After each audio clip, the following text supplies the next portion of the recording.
Hey mates, I'm Alex. And I'm Gaston. Welcome to Power Mates. This is a place to learn and share about Fabric and Power Platform. If this is your first time here, don't forget to subscribe, like, and share this channel with your friends and colleagues. So, welcome back, Power Mates, to our channel. Hey, Alex, this is a common question about the Fabric and all the stuff, and that is how I can debug a little bit more and bring diagnostic to my brand new Fabric data agent. So, Gaston, it's interesting, and today we're exploring something really exciting. The new creator improvements for the Microsoft Fabric data agent. So, if you have been building, or tuning your own data agents inside Fabric, so this update will make your life much easier on some point.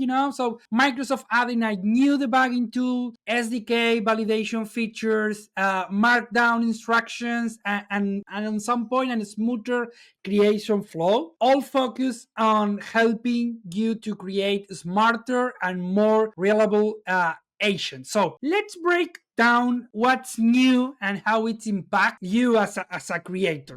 Yeah, and let's talk a little bit of the debugging and the diagnostic tool. So one of the biggest pain points for everyone that we were kind of trying the Fabric data agents as creators has been, the understanding of what the model actually used to generate that SQL query. So now under the run steps view, you can see in the agent itself not only the result, you can see exactly which example queries were referenced during a user interaction. So if your agent produce an unexpected result, you can instantly go and see whether the wrong examples were triggered and fix it, and by refining our few shots prompts or adding new target examples. So you also have a new diagnostic summary which lets you download the full trace and then the agent reasoning steps. So the files is going to give you the deeper insight into how the agent interpret the question and how it select the whole SQL logic. This is great for internal debugging or when you need to share detailed feedback with the Microsoft Fabric support team. I'm talking, about the SDK enhancement, for those using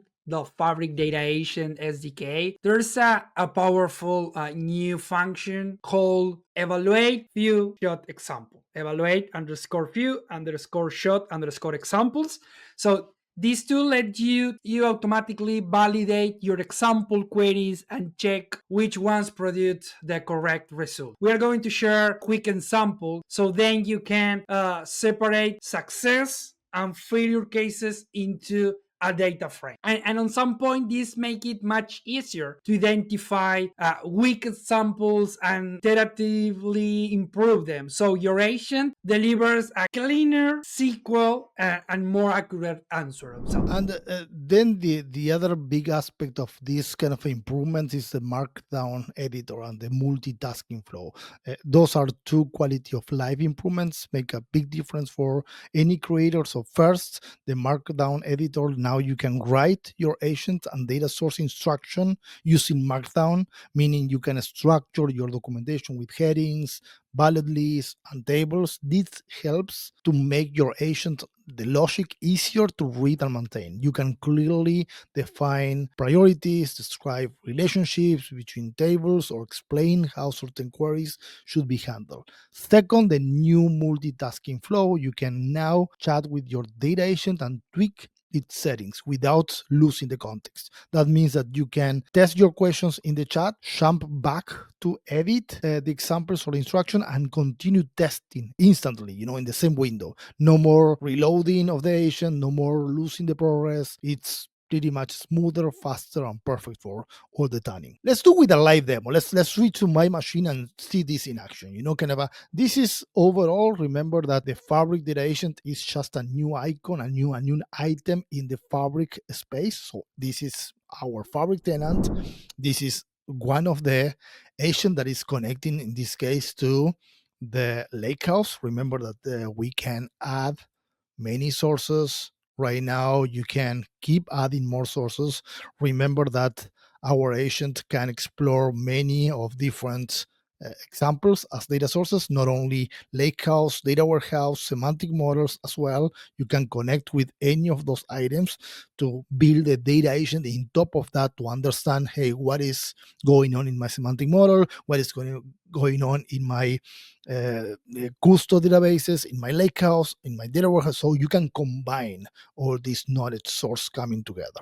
So couple of the updates here. First, if we see the agent instruction in the top here, you can open this from here and you can see all the instructions coming together. So this is where you can start defining the markdown and operate and add more specifics to your agent. But again, the other big aspect for creators is here.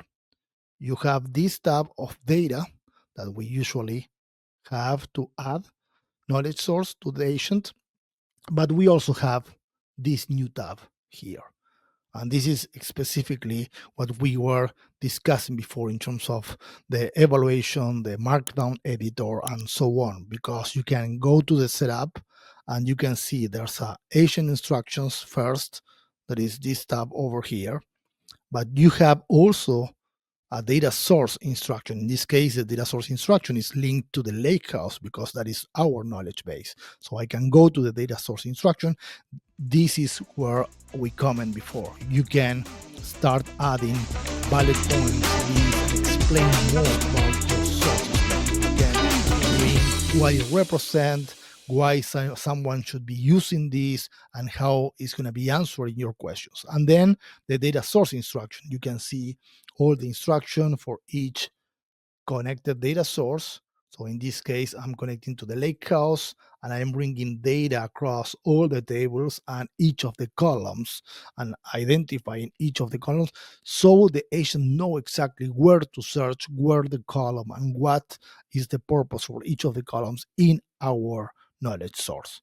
So finally, when we edit this instruction, you can add this kind of short section that clarifies which tables we need to include in any of the questions. Remember that we can keep adding examples here. So if you have different SQL queries when examples, you can import from a JSON file, or you can just click on the add example and you can start adding the questions that you have and what is the SQL query that the data agent should be using to answer those questions. So you can start training the agent in top of this data. And then, of course, you can test in the right pane here.